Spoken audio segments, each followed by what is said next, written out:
Hey folks, this is me back again. Sorry it's been so long since my last video. Life kind of got in the way. I drove about, 3,000 kilometers in the last few weeks since my last video, and just life. I mean, this is life. This is what it is. Sitting here in my kitchen today, having some homemade chicken soup. We had a roast chicken last night and made soup today, which is always delicious, especially on a blustery, snowy day like it is that we're having right now in Fort McMurray. But I'm not going to complain. We need all the moisture we can get here in Fort McMurray. And I don't like the cold temperatures, but hey, no mosquitoes, right? Over the last few weeks, I have had some fun revelations, and one of the things that has been a recurring theme over the last couple of weeks is how grief is a process, how sometimes you have to carry it and live with it for a while before you're able to process it in a manner that is meaningful to you. Now, for me, a lot of this grief is 20 years old or longer. My Aunt Elaine sent me an audio file the other day of a Zach Brown song that reminded her of my grandfather, Ralph Meller, on the anniversary of his birthday.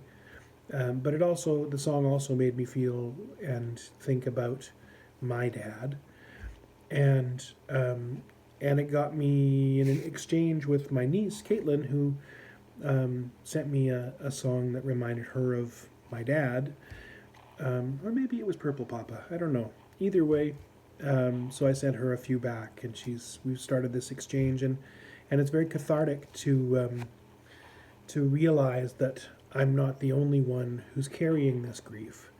Now, I know that sounds silly, because everyone whose lives were touched by Ralph Meller, Ken Meller, John Storch, they all grieve in their own way. They're all touched by it. But somehow it always felt very isolating to me to think about it. I posted a poem a piece of prose on my Facebook page the other day about how these common feelings sometimes feel so uncommon, and how we need to have these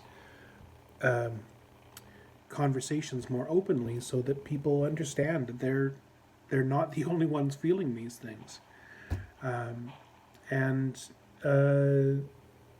I think it's not really a revelation. It's one of those reminders that just keeps coming around.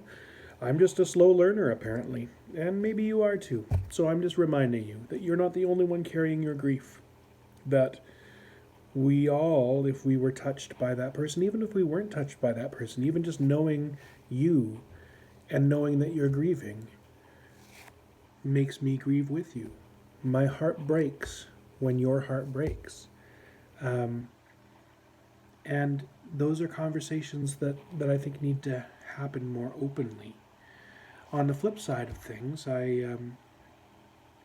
I've encountered a few situations where the crap is kind of shaking itself out and leaving me room in my life for other things. And what I mean by that is that there are some elements of my past. I don't deny anybody. I mean, if you have an opinion that is in opposition to mine, I am an adult, you are an adult, we can have opposing opinions, and we can disagree without being disagreeable.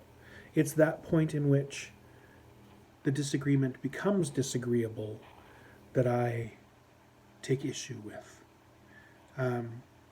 If someone has an opinion, that's one thing. But if someone is using that opinion as a platform for hate speech, that's another. And I realize that's a really tough row to hoe, because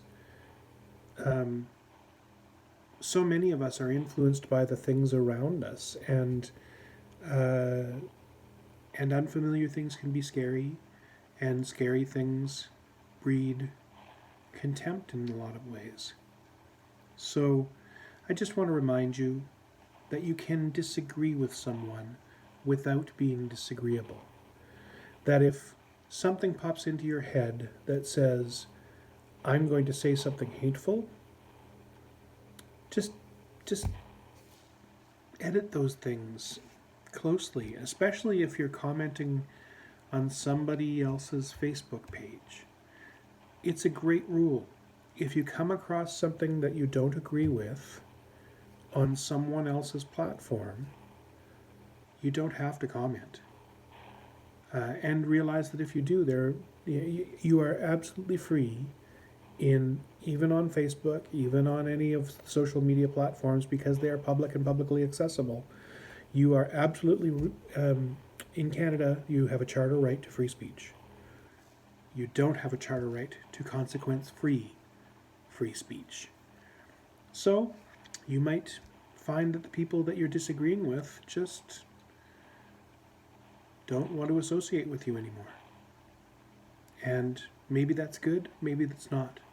I'm not somebody who, like I said, I will call out the things that I find offensive, and I will certainly not tolerate hate, but I also make room for the idea that the only way for understanding to happen is for a dialogue to happen.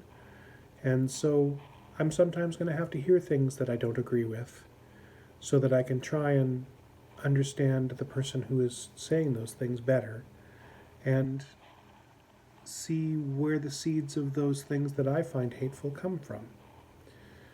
So it's on both sides of any issue. I mean, the other big revelation that's happened since my last video is that when we disagree, it's not you against me, it's you and I against a problem. The problem is our disagreement.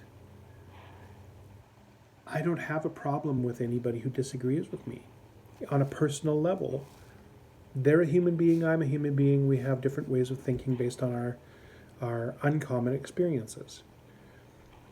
The problem is over there. The problem is the thing that we are disagreeing about. And so maybe that's something that can help you disagree with somebody without being disagreeable. But if we don't have hard conversations about hard topics, we'll never come to any kind of agreement. And those hateful things will continue to fester below the surface. So, those are my two revelations for today's video.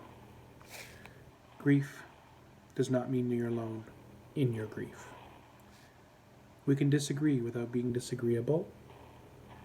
It's not you against the other person, it's you against the problem. I hope that helps. I hope that brings you some love. I hope that wherever you are in the world, it is sunshiny and bright. But if it's not, I hope you're appreciating the snow and the blow and the cold temperatures for what they bring. I've been asked why I live in a place where the air hurts my face, and I'll tell you, it's because you don't have to shovel cold. Have a great day. Happy Monday. Happy week ahead. Happy till the next time I see you. I love you all. Talk soon.